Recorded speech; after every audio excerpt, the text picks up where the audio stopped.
You ask Tiger to solve. This deals with linear equations with one unknown. The final result is x equals -7. Let's solve it step by step. Group all x terms on the left side of the equation. Add 3x to both sides. Group like terms. Simplify the arithmetic. Group like terms. Simplify the arithmetic. Group all constants on the right side of the equation. Add 20 to both sides. Simplify the arithmetic.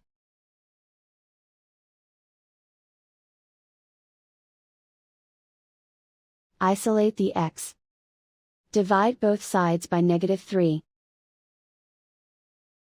Cancel out the negatives.